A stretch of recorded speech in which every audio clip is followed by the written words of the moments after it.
यो खुर्सानीको अचार चाहिँ मैले कतै रिलमा देखेको थिएँ र आज मैले यो आफैले ट्राई गर्दैछु।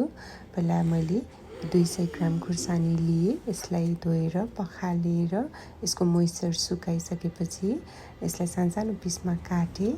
अब यो काटेको खुर्सानीलाई मैले यो भाँडाबाट अर्को भाँडामा ट्रान्सफर गरेँ। यसो गर्दा बियाहरू छुटिन्छ र पिरो पनि कम हुन्छ। अब मैले यो खुर्सानीको अचारको लागि 4वटा कागती लिएको छु। यो 4वटा कागतीको रस निकालेर मैले काटेको खुर्सानीमा स्वादअनुसार नुन भन्दा अलि बढी नुन र यो कागतीको रस राखेर मिक्स गरेर यसलाई साइडमा राखिदिएँ। अब मैले यहाँ मसला तयार पार्छु। मसलाको लागि मैले 2 चम्चा धनिया, 2 चम्चा रायो, 2 चम्चा सौंफ र 1 चम्चा मेथी लिएको छु।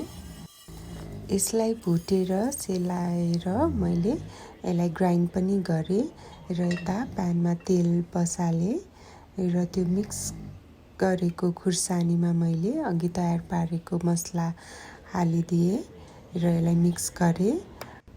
तातेर अलिकति सेलाएको तेलमा मैले अलिकति आधा चम्चा हिङ राखेँ र त्यो तेल मैले खुर्सानीमा हालिदिएँ र खुर्सानीमा अब 1 चम्चा बेसार, 2 चम्चा कश्मिरी लाल मिर्च रेड चिल्ली पाउडर र 1 चम्चा मुङ्ग्रेलो हालेर यसलाई मजाले मिक्स गरेर एयरटाइट कन्टेनरमा राखिदिएँ।